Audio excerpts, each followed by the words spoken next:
জয় হৰি জয় নাম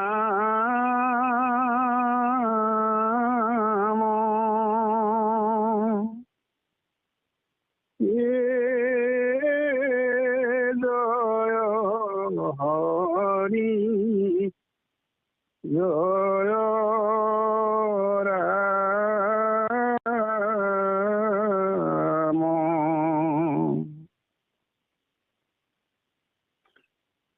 ৰূপৰূপে নন্দৰ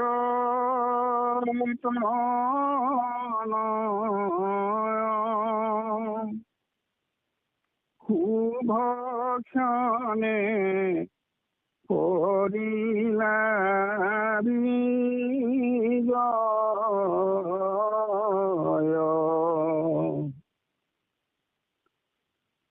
বাজহিয়া বাঁশিৰ নিশান কংস বধে কৰিলা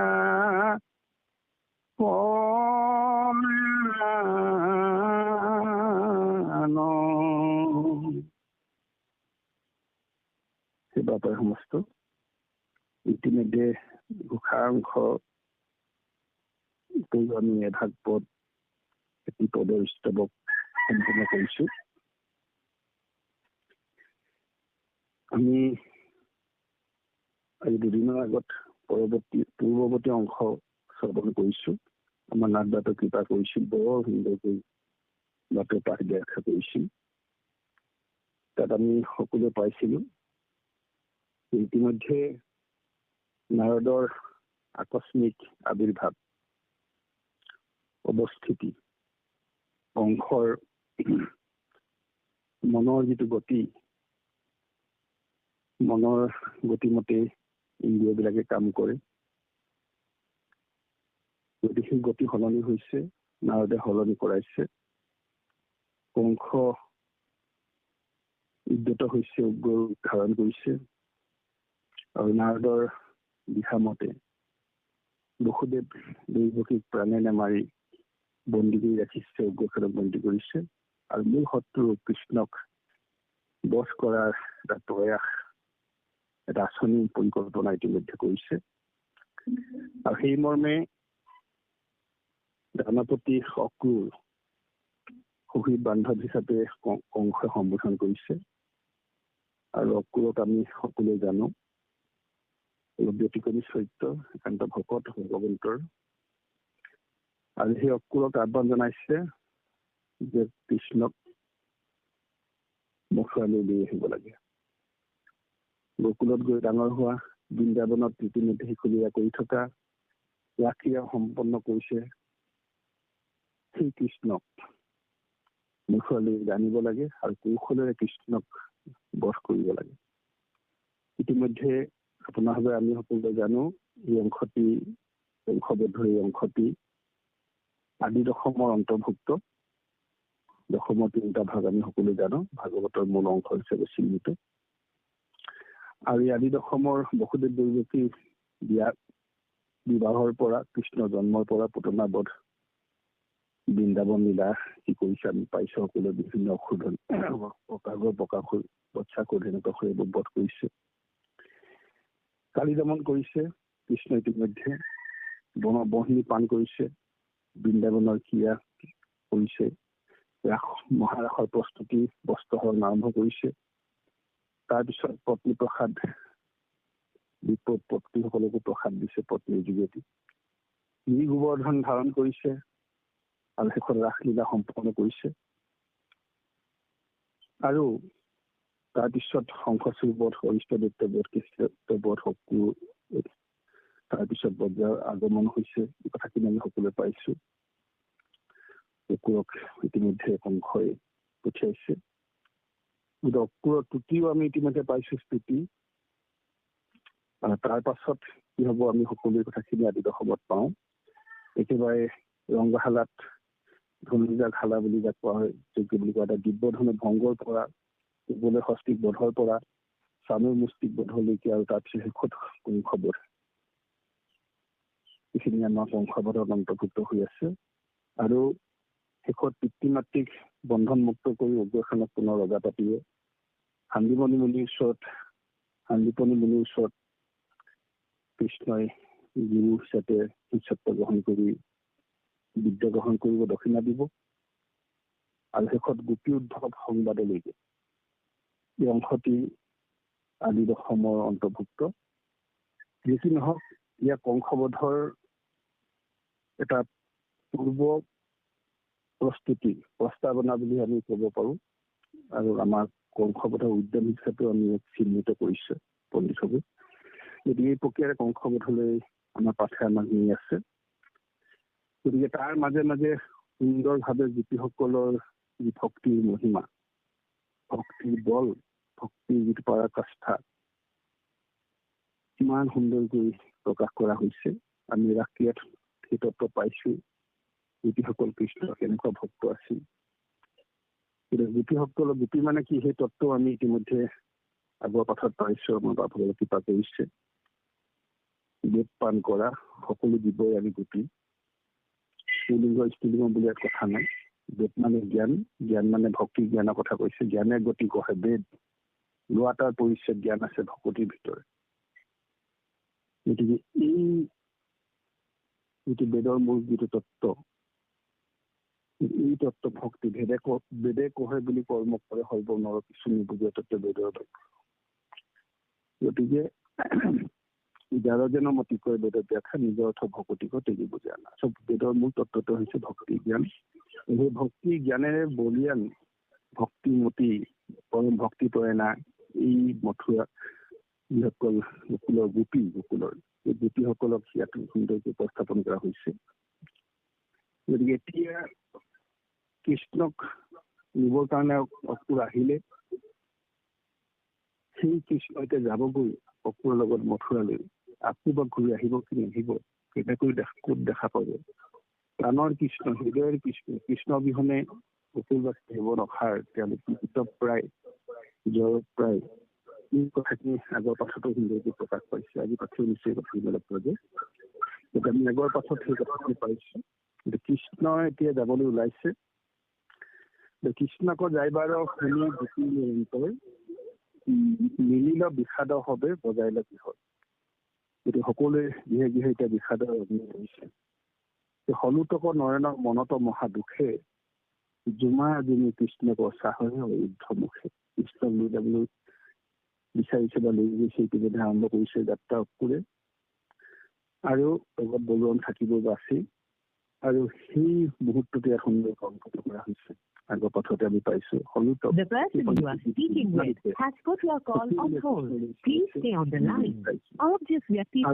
কৃষ্ণৰ যাত্ৰা, এই যাত্ৰাক বিজয়ৰ যাত্ৰা বুলি কোৱা হৈছে। অৰ্থাৎ কৃষ্ণস্থ ভগৱান স্বয়ং। গতিকে দ্বাপৰ যুগত পূৰ্ণব্ৰহ্ম ভগৱন্তই কৃষ্ণৰ অৱতাৰ হৈছে। আৰু পুতনা বধৰ পৰা আৰম্ভ কৰি এই বিজয় যাত্ৰা আৰম্ভ কৰিছে। আৰু এতিয়া মূল কথা হৈছে কংসক বধ কৰিবগৈ। আৰু কংসক বধ কৰাৰ আগতো অকণমান যেন যাব যি আছে এইখিনি চাফা কৰিব, আমি সকলোৱে জানো। গতিকে দুষ্টক দমন শান্তক পালনৰ কাৰণে, ধৰ্ম ৰক্ষাৰ কাৰণে কৃষ্ণ ভগৱন্তৰ অৱতাৰ হয়, আবিৰ্ভাৱ হয়। গতিকে এই বিজয় যাত্ৰা বুলি কোৱা হৈছে। আৰু ঘোষা অংশ এই জয় হৰি জয় ৰাম, ভগৱন্ত তোমাৰ জয় হয়, তোমাৰ জয়, সদায় তোমাৰ জয়। তুমি যি কৰিছা জগতত সেয়ে হৈ আছে। তুমি দুষ্টক দমন কৰিছা, শান্তক পালন কৰিছা। যেতিয়া যেনেকৈ প্ৰয়োজন হয় তেনেকৈ তুমি অৱতাৰ লৈছা। মৎস্যসমূহ আদি নানা অৱতাৰ ধৰো। ভকতে যিমতে বাঞ্চে সেই কৰ্ম কৰো। তুমি ভকত বৎসল। গতিকে ভকতক উদ্ধাৰ কৰিবৰ কাৰণে ভকতে বিচৰা ধৰণে তুমি ভকতক সং দিয়া, লগ দিয়া। সকলো হ'ব পৰা, তুমি কাৰোবাৰ ছাত্ৰী হ'ব পৰা, কাৰোবাৰ পুত্ৰ হ'ব পৰা, তুমি হ'ব নোৱাৰা কি যি প্ৰয়োজন হয়। কেতিয়াবা কাছ হৈছা, কেতিয়াবা মৎস্য হৈছা, কেতিয়াবা গাহৰি হৈছা। যেনেধৰণে প্ৰয়োজন হয় তেনেধৰণে তুমি ভকতৰ মনোবাঞ্ছা পূৰ্ণ কৰিবৰ কাৰণে ভকতৰ কোনে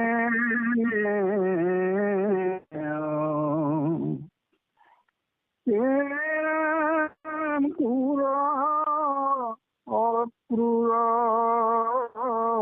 ভইল কি দেখি আমি জীবন ধারণ করি, আমার জীবন কেনেকৈ রব? আমার জীবনে নাই সুখ, আমার জীবনের আর সুখ নাহিব। আমি কেতিয়াও জীৱনত সুখ অনুভৱ কৰিব নোৱাৰিম। সেই প্ৰাণনাথ প্ৰাণ কৃষ্ণ, তোমাৰ অবিহনে আমি কেতিয়াও সুখী হ'ব নোৱাৰো, আমি জীয়াই থাকিব নোৱাৰো। আৰু নেদেখিলো কৃষ্ণ, আৰু আমি কৃষ্ণ মুখ দেখিবলৈ নাপাওঁ, কেনেকৈ জীয়াই থাকিম? এইধৰণে গোপীবিলাকে কৃষ্ণৰ বিৰহত আকুল হৈছে আৰু কৃষ্ণৰ মুখ, কৃষ্ণৰ সেই সুন্দৰ ৰূপ, চিৰ সুন্দৰ ৰূপ, ব্যংগ্য ৰূপ, সেই ৰূপ বৰ্ণনা মনলৈ তেওঁলোকৰ আহিছে। কৃষ্ণৰ সেই ৰূপ, সুন্দৰ ৰূপটো মনলৈ আহিছে। এ নীল কুঞ্চিত যাৰ কেশ, হীৰে ৰত্ন কিৰীটি বেশ, ধ্ৰুৱ যুগ মদন চাপ, দৰ্শনে হৰৈ হৃদি তাপ,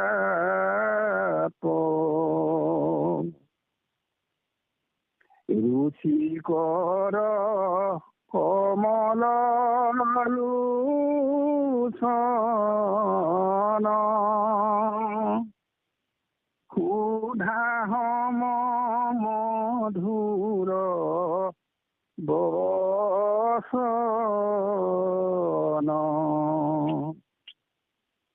এ সুষম লাতম গণ্ডস্থল,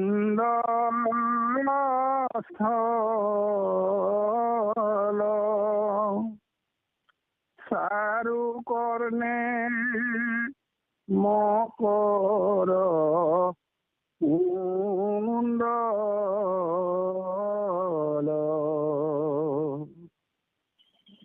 কৃষ্ণৰ ৰূপ বৰ্ণনা দিছে।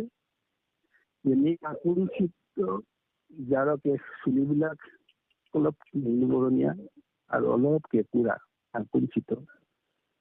হীৰে ৰত্ন কিৰীটি সুবেশ, শিৰত সেই ৰত্নৰ মুকুট ইমান সুন্দৰকৈ সুভাষিত হৈ থাকি শোভা বৰ্ধন কৰে।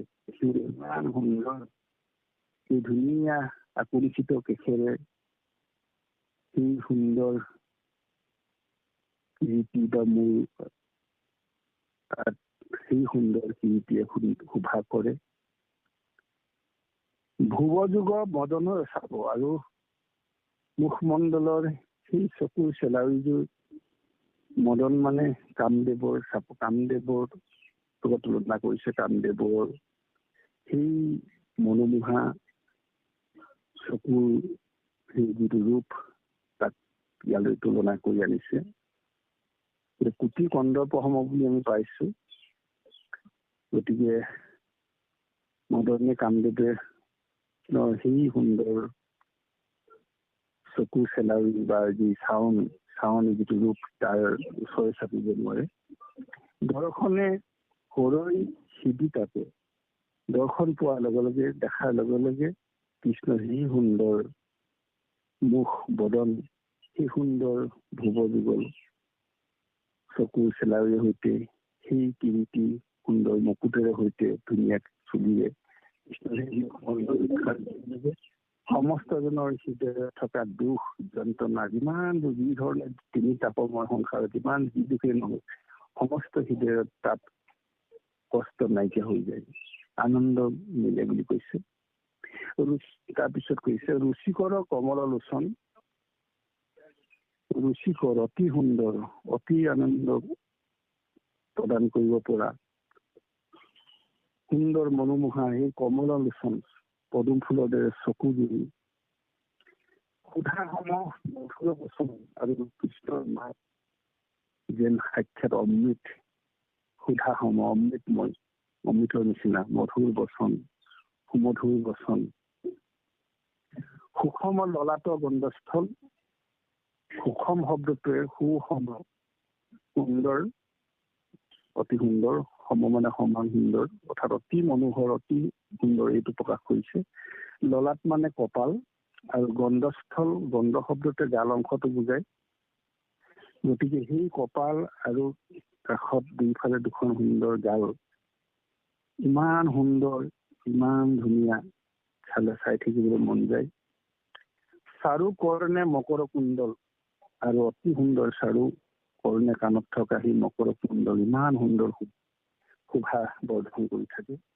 এই সুন্দৰ গাল অংশ, সুন্দৰ এই কাণত পিন্ধা মকৰ কুণ্ডল, আৰু সুন্দৰ কপালেৰে সৈতে, সেই সুন্দৰ চকুৰে, কোমল লোচন পদুমৰ দৰে চকুৰে সৈতে, সেই সুন্দৰ কীৰ্তি অলংকাৰেৰে সৈতে, মুকুটৰ সৈতে, সেই সুন্দৰ সুবেশৰ কৃষ্ণ, সুন্দৰ চুলি, আকৰ্ষিত চুলিৰে সেই ৰূপটো মনলৈ আনিছে গোপীসকলে। নাখাতিল কুসুম সুন্দৰ, শুভয়াতি অৰুণ অধৰ, দশন দাৰিম্ব বীজ পান্তি, হাস্যে নিন্দৈ চন্দ্ৰমাৰ কান্তি,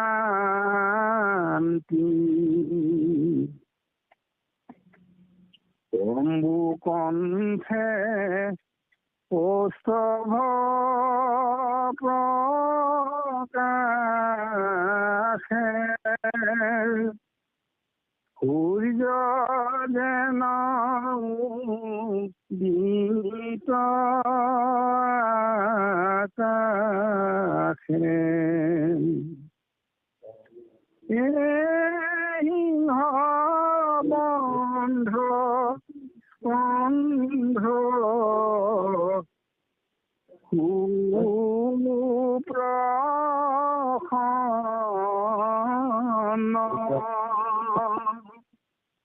ভুজ যুগ ৰত্নৰ মূলান,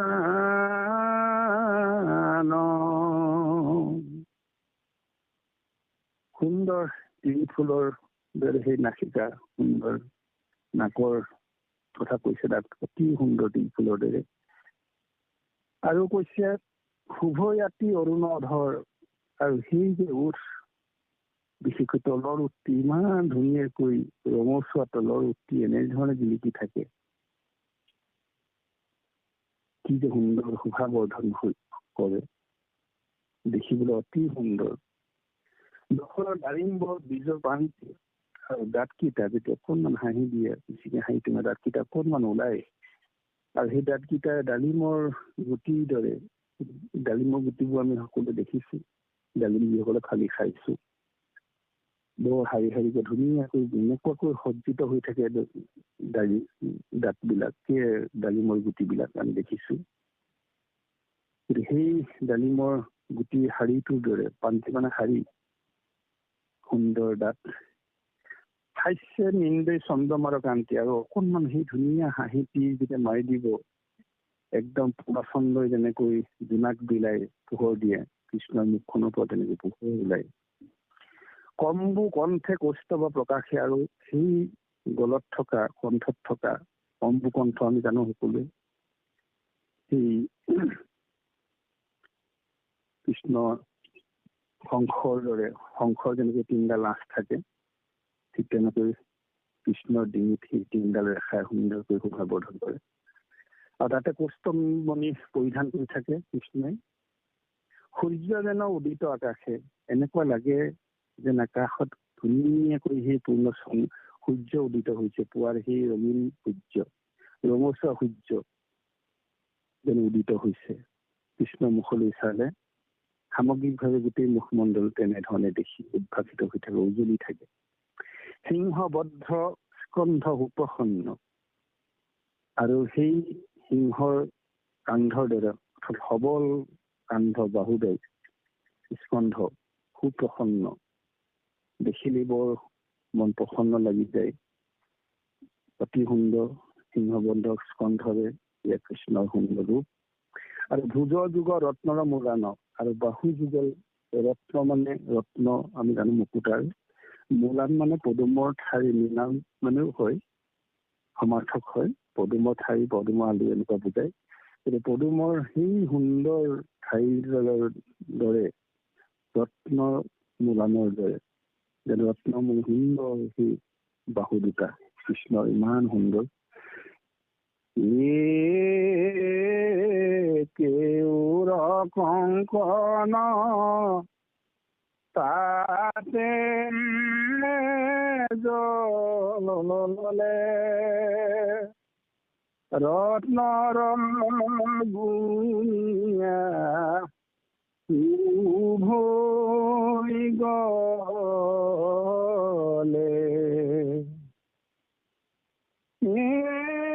ইয়াত শ্ৰীবৎস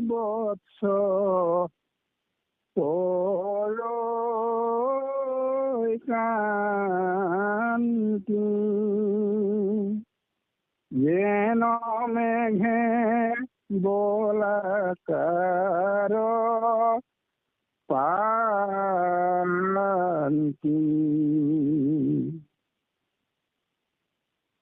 কেউৰ কংকন তাতে জ্বলে, তাতে আৰু ধুনীয়া কেউৰ কংকন পৰিধান কৰি আছে ধুনীয়াকৈ সেই বাহু যুগলত, হাত দুখনত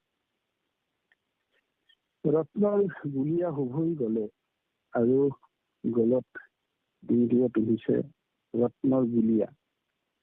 গুলীয়া মানে গোলাকাৰ মণি অৰ্থতে হয়, তেনেধৰণৰ মণিৰে শুভৈ গলে পৰিধান কৰা সেই ৰূপটো বৰ্ণনা কৰিছে ৰত্নময় গুলীয়া।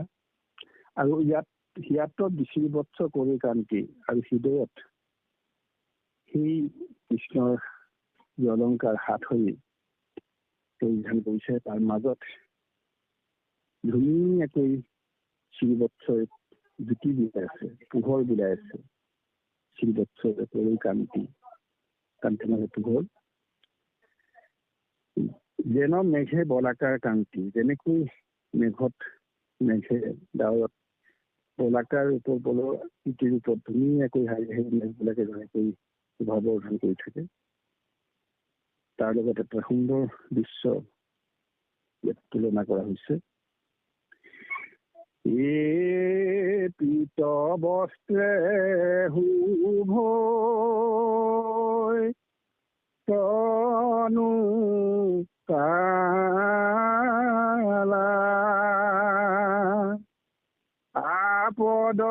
আপদলম্বিত বনমালা,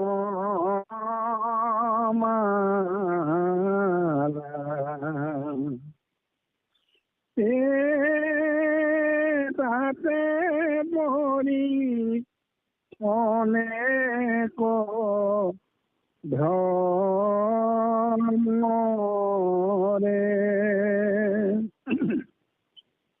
মধুলোভে বেহিয়া গুঞ্জৰে।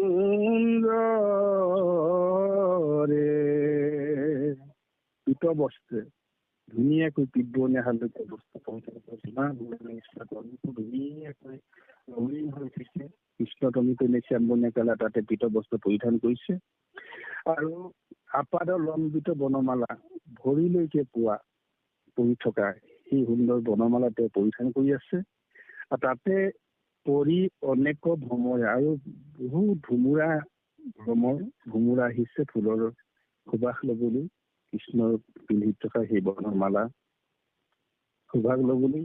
আৰু মধু লোভে বেহিয়া গুঞ্জৰে, আৰু মধু মৌ পান কৰিবৰ কাৰণে মধু আশা কৰি ধুনীয়াকৈ বহি পেলাই সকলো কি কৈছে ভগৱানবিলাকে গুণগৰি আছে। এই বক্ষস্থলে মুকুতাৰ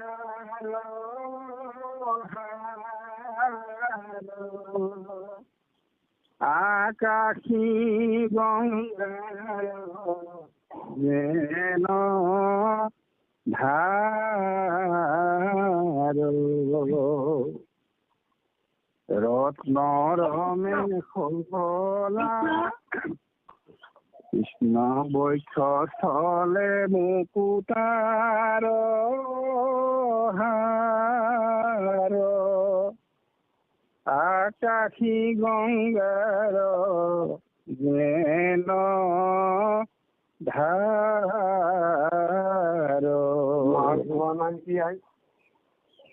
ৰত্নৰ মেখলা কতি মাজে সোণাৰ তাত বাজে কৰি কৰ উৰুণীৰ উপম চৰণ পংকজ মনোৰম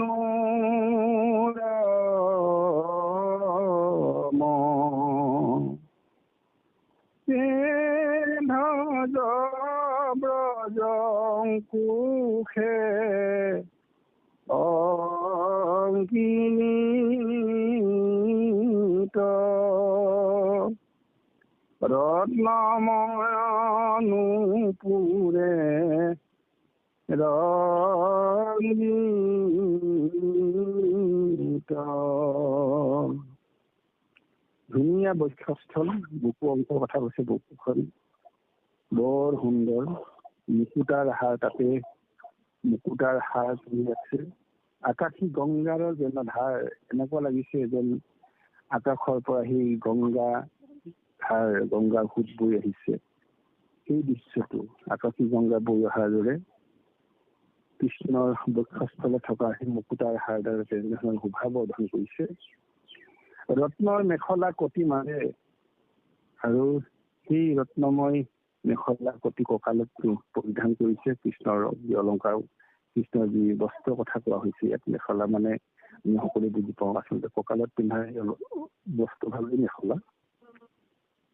সোণাৰ টিংকিনি তাত বাজে, আৰু সেই কঁকালত কি আছে লগতে কঁকালৰ কিনি বাজৰি নিঘিনি, আমি গানতো শুনিছো, আপোনাক শুনিছে গাইছে। কৃষ্ণ সেই কঁকালত পিন্ধা যিটো অলংকাৰ সুন্দৰ, সেই কিনি ধুনীয়া ধুনীয়া বাজি থাকে। কৰি কৰ উৰু নিৰূপম, কৰি মানে হাতী, আপোনালোকে জানে সকলোৱে। কৰ মানে হাত, অৰ্থাৎ হাতীৰ হাত। হাতীৰ হাত মানে সোঁডালক কোৱা হৈছে। সেইকাৰণে হাতীৰ আনটাৰ নাম কৰি। তাৰমানে কৰে হাতৰ দৰে কাম কৰে, সেইকাৰণে কৰি। আৰু সোঁৱেৰে হাতৰ দৰে কাম কৰে, সেইকাৰণে কৰি বুলি কোৱা হয় কৰৰ পৰা, আৰু হাতৰ পৰা হাতী বুলি কোৱা হয়, বা হস্তৰ পৰা হস্তি বুলি কোৱা হয়। সোঁৱেৰে হস্তৰ দৰে বা হাতৰ দৰে কাম কৰে কাৰণে আমি হাতী বুলি কওঁ, বা নাম হাতী দিয়া হৈছে, বা হস্তি বুলি কোৱা হৈছে। গতিকে সেই হাতীৰ সুৰৰ দৰে, হাতীৰ হাতৰ দৰে অৰ্থাৎ সুৰডালৰ দৰে অতি সুন্দৰ। উৰু অংশ কথা কৈছে, কঁকালৰ পৰা তলৰ ভৰি অংশটো আমি সকলোৱে জানো। নিৰূপম, উপমা নাই, ইমান সুন্দৰ। চৰণ পংকজ মনোৰম, আৰু চৰণ ভৰি যুগল পদুম ফুল, চৰণ পংকজ, নাভি পংকজ, পদুম ফুলৰ লগত তুলনা কৰা হৈছে। ধুনীয়া সেই ভৰিকেইটা, ইমান মনোৰম, ইমান মনোমোহা, ইমান সুন্দৰ। ধ্বজ ব্ৰজ অংকুশে অংকিত, ৰত্নময় নূপুৰে ৰঞ্জিত। আৰু সেই পদযুগলত কি থাকে, কৃষ্ণ পঞ্চচিহ্ন আমি সকলো জানি। ধ্বজ ব্ৰজ পংকজ অংকুশ আমি সকলো পাইছে। গতিকে এই পঞ্চচিহ্ন সম্পৰ্কে আমাৰ যোৱা পাঠত আমাৰ নাগদত্তত খুব সুন্দৰকৈ কৈছিলে, আমি বহল কৰিব খোজা নাই। কৃষ্ণৰ পদযুগলত থকা সেই পঞ্চচিহ্ন আমি তেওঁ পাঠত সুন্দৰকৈ আমাক স্মৰণ কৰাইছে। ৰত্নময় নুপুৰে ৰঞ্জিত আৰু ৰত্নময় সেই সোণৰ সেই নুপুৰ ভৰিত পিন্ধা যি অলংকাৰ জুনুক বাজি থকা নুপুৰে ৰঞ্জিত হৈছে, শোভাবৰ্ধন কৰিছে সুন্দৰ, দেখাটো সুন্দৰ, বাজনাটো সুন্দৰ। ভকতৰ হৃদয় ৰঞ্জন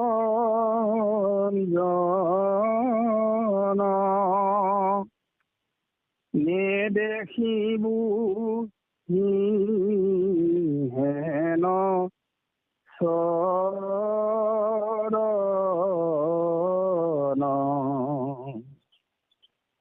ও কন্দৰ্প ৰূপে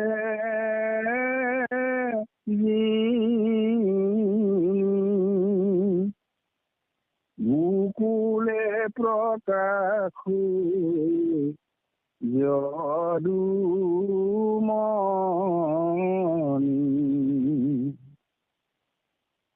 গতিকে ইয়াত সুন্দৰকৈ প্ৰকাশ কৰিছে, ইয়াত তাত্ত্বিক দিশটো জড়িত হৈ আছে। ভকতৰ হৃদয় ৰঞ্জন, আনন্দ দিব পৰা, ৰস দিব পৰা, সোৱাদ দিব পৰা, শান্তি দিব পৰা এইয়া প্ৰভু ভগৱন্ত ভকতৰ হৃদয়ত যি সদায় আনন্দ দি থাকে, ৰস দি থাকে, সোৱাদ দি থাকে, ভকতক সদায় আনন্দত ৰাখে প্ৰভু ভগৱন্ত কৃষ্ণ।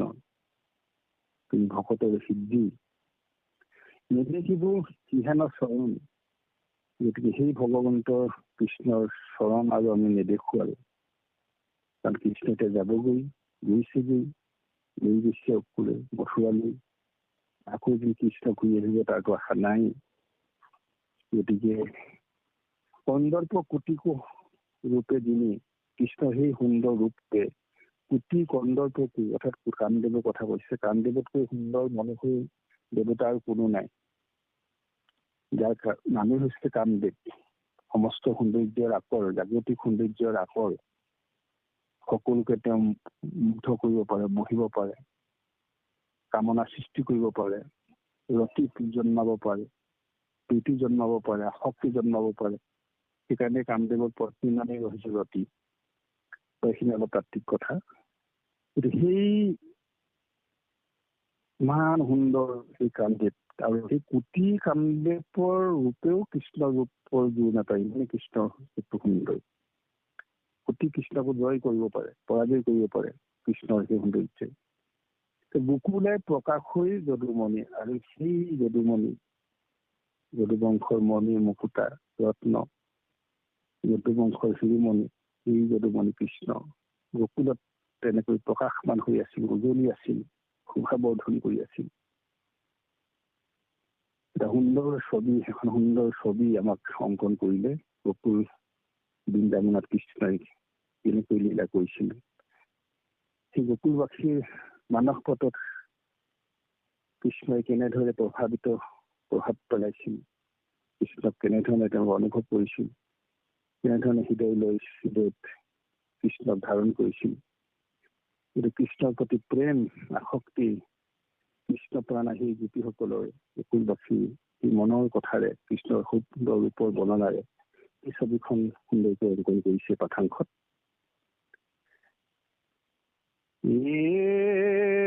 কহে কৃষ্ণ কি কৰে কৰে নাহি গতি কীৰ্তনত পৰে জানিয়া কৰি কহে কৃষ্ণ কিংকৰে শংকৰে নাহি গতি কীৰ্তনত পৰে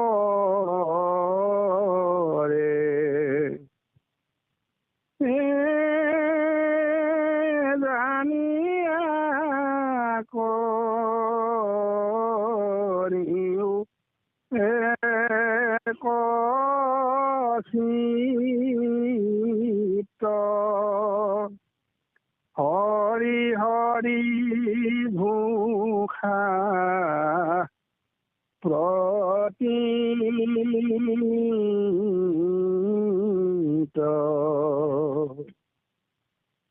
এয়া মহাপুৰুষ গুৰুজনাই 100 স্তৱক্তিত সুন্দৰকৈ যি উপদেশ, যি তত্ত্ববাণী, যি দিহা, আমাৰ যি দায়িত্ব আৰু কৰ্তব্য মনুষ্যৰ সুন্দৰকৈ সোঁৱৰণ কৰাইছে। নিজকে কিংকৰ বুলি কৈ মহাপুৰুষ গুৰুজনাই কৈছে যে নাহি গতি কীৰ্তনত পৰে। সেই জীৱশ্ৰেষ্ঠ মানুহ, উবা নৰলোক, তনু চিন্তামণি লাভ কৰিছা, জীৱশ্ৰেষ্ঠ এই দেহা লাভ কৰিছা। গতিকে ঈশ্বৰৰ নাম লোৱা, ঈশ্বৰৰ নাম গোৱা, কৃষ্ণ নামৰ বিনে গতি নাই। এই তত্ত্ব সোঁৱাই দিছে। জানিয়া কৰি একচিত্ত, আৰু সেইকাৰণে এই তত্ত্ব কথা জানি একচিত্ত ভাৱে, এক ধ্যানে কেৱল কৃষ্ণক সেৱা কৰা, কৃষ্ণক পূজা কৰা, কৃষ্ণক বন্দনা কৰা, কৃষ্ণৰ নাম কীৰ্তন কৰা, কৃষ্ণৰ গুণৰ লীলা শ্ৰৱণ কৰা, কৃষ্ণক ভক্তি কৰা। কৃষ্ণ বিনে শ্ৰেষ্ঠ দেৱ নাহি নাহি, আৰু কৃষ্ণস্তু ভগৱান স্বয়ং। এই তত্ত্ব কথা ইয়াতে কোৱা হৈছে। এই পৰমাৰ্থ জানা চাৰিও বেদৰ, সমস্ত দেৱৰ ৰাজা কৃষ্ণ ঈশ্বৰ। এই পৰমাৰ্থ, এই পৰম তত্ত্ব কথা। সমস্ত দেৱতাতকৈ শ্ৰেষ্ঠ দেৱতা, ৰজা দেৱতা হৈছে কৃষ্ণ। সমস্ত ধৰ্মৰ ৰাজা জানা হৰি নাম। আৰু মানুহে বহু ধৰ্ম, বহু ধৰ্ম পালন কৰি আছে, ধৰ্ম বুলি বহু আচৰণ কৰি আছে। প্ৰকৃতাৰ্থত সেইবোৰ ধৰ্ম নহয়, হ'ব নোৱাৰে আচলতে। তথাপিতো মানুহে পূৰ্বৰ পৰা বৃত্তি পন্থবোৰ, আগম পন্থাবোৰ বা বিভিন্ন দেৱতাৰ পূজাবোৰ ধৰ্ম বুলি কৰি আহিছে।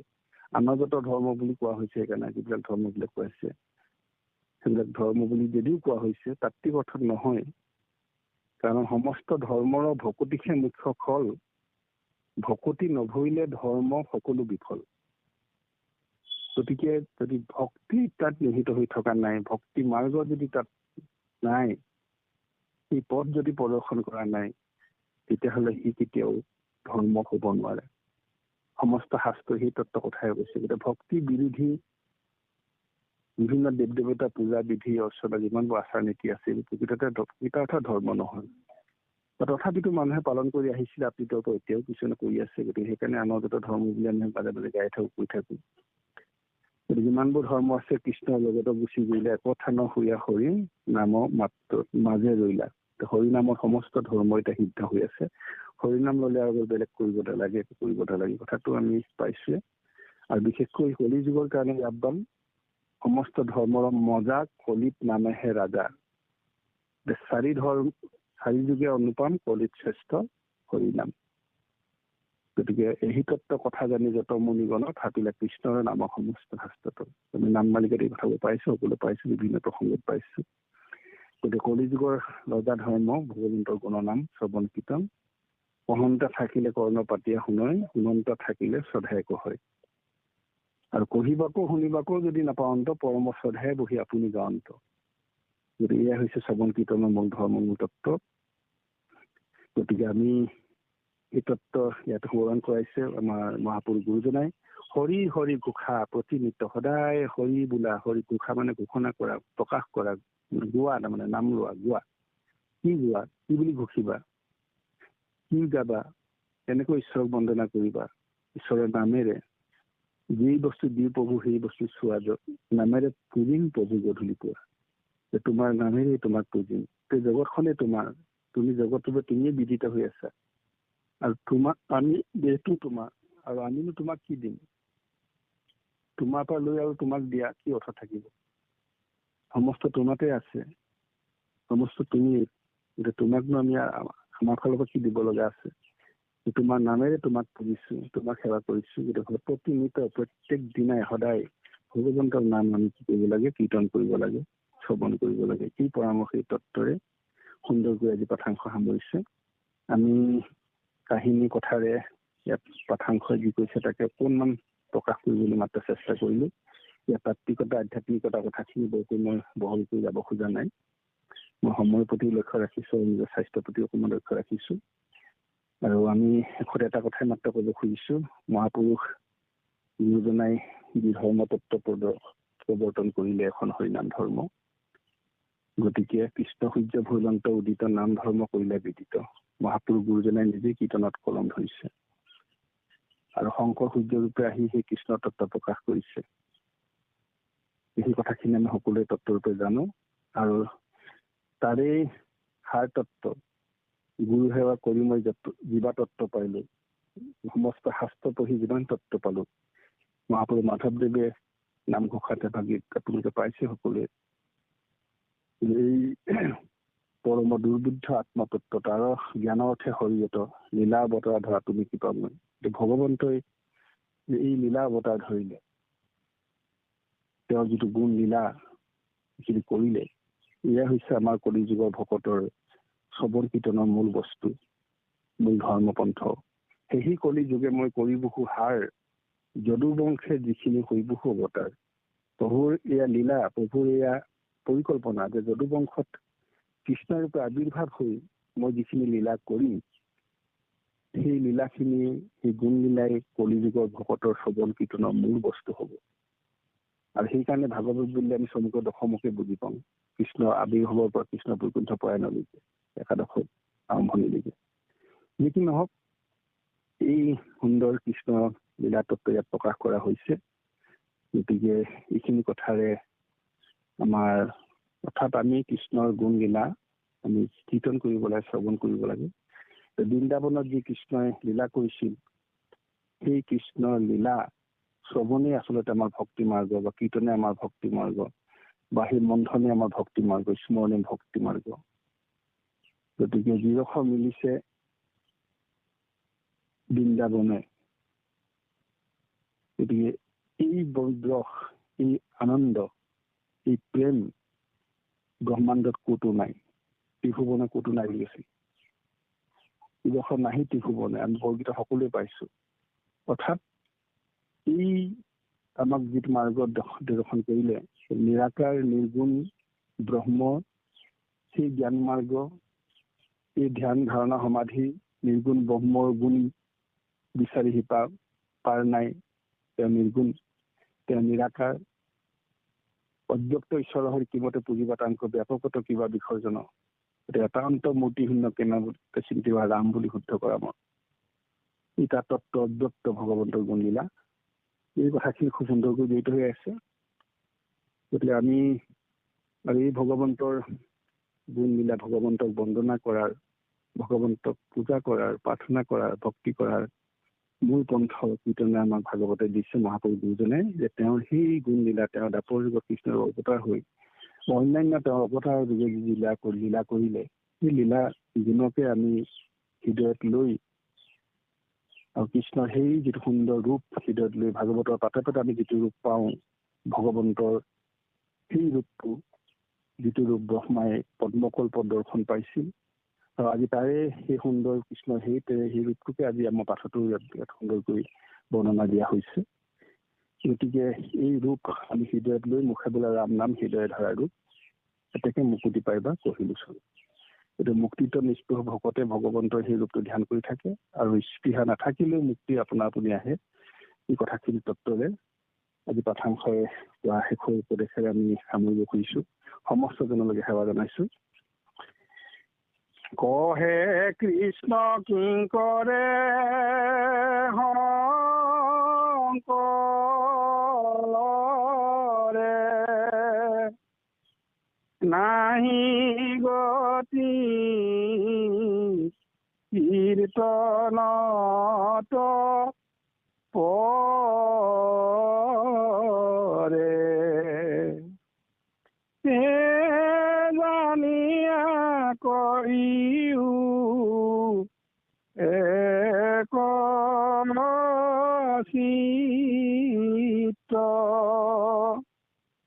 হৰি হৰি ঘোষা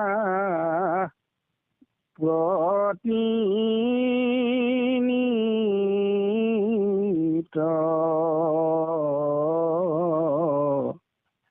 হৰি ৰাম ৰাম ৰাম। কলিযুগে নামৰূপ কৃষ্ণ অৱতাৰ আত্ম হয়তে হয় সৰ্ব জগত নিষ্ঠা সেইজন আনৰ একো পুণ্য কোনে লেখে হৰি ভকত কপাল নহয় নেদেখে উপজয় কৃষ্ণ প্ৰেম চিত্ৰ ধৰি ৰূপ জীৱন্ত কৃষ্ণ কপাল কহিনী স্বৰূপ জীৱন্ত কৃষ্ণ কপাল কহিনী স্বৰূপ।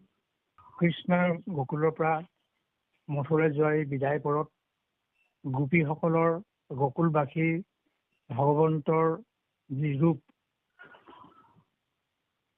সদায় দেখি থকা নিত্য ৰূপটো প্ৰকাশ কৰিছে আৰু আমাৰ পৰম কৃপালু গুৰুজনায়ো সেই দৃশ্যটো সুন্দৰভাৱে আমাৰ বোধগম্য হ'ব পৰাকৈ এটা দৃশ্য কীৰ্তনভাগীৰ যোগেদি আমাক জ্ঞাত কৰাইছে। আৰু আপোনাৰ হয়ো আজি কৃষ্ণৰ প্ৰতিটো অংগ গোটেই কথাখিনি ইমান সুন্দৰভাৱে প্ৰতিটো অংগৰ যি সৌন্দৰ্য আপোনাৰভাৱৰ নিজস্ব অনুভৱেৰে প্ৰকাশ কৰি আমাক কৃতাৰ্থ কৰিছে। সেইটোৱে যি আচলতে দ্বাপৰ যুগৰ গকুলৰ গোপীসকলে অনুভৱ কৰিছে। কলি যুগতো আমি আচলতে সেই ৰূপটোকে যাতে মনত আনিব পাৰোঁ তাৰ বাবে মহাপুৰুষৰো প্ৰচেষ্টা আছে। গতিকে মহাপুৰুষ গুৰুজনাই আমাক কীৰ্তন পুথিৰ মাজেদি ভগৱন্তৰ যিটো লীলা এই লীলাখিনি আমাক বোধগম্য কৰাবৰ কাৰণে প্ৰয়াস কৰিছে। আৰু আমাৰ এই সত্ৰ বা অনুষ্ঠানবিলাকেও মহাপুৰুষৰ এই লিখনিসমূহ সুন্দৰভাৱে সৰলীকৰণ কৰি যাতে আমি উপলব্ধি কৰিব পাৰোঁ বাস্তৱ জীৱনত যাতে আমি সেই ৰূপৰ চিন্তাই আমাৰ জীৱন ধন্য কৰিব পাৰোঁ তাৰে প্ৰয়াস কৰিছে। আজি আপোনাৰভাৱে আমাক ভকতিপ্ৰসাদ সত্ৰ আমন্ত্ৰণ কৰি আহি সুন্দৰভাৱে গোটেই কথাখিনি উপস্থাপন কৰি আমাক কৃপা ধন্য কৰিলে। আপোনাৰ স্বাস্থ্যও ভাল নাই বুলি কৈছে অকণমান, যিখিনি ঈশ্বৰৰ কৃপা হ'লে সমস্তখিনি হয়। আমিও আপোনাৰভাৱত দোকানী অভয় চৰণলৈ সেৱাভাগ জনাইছোঁ। আমাক কৃপা ধন্য কৰিলে ভৱিষ্যতেও আপুনি আহিব, আগতেও আপুনি আহিছে। আপুনি আচলতে আমাৰ ভকতিপ্ৰসাদ সত্ৰৰ অসমৰ ব্যক্তিস্বৰূপ। আপোনাৰভাৱে এই অনুষ্ঠানটিক জীপাল কৰি ৰাখিব বুলি আমি আপোনাৰভাৱৰ লগতে সমস্তজনৰ শ্ৰীচৰণলৈ সেৱাভাগ জনাই সমূহ অনুভৱ সামনি মাৰিছোঁ।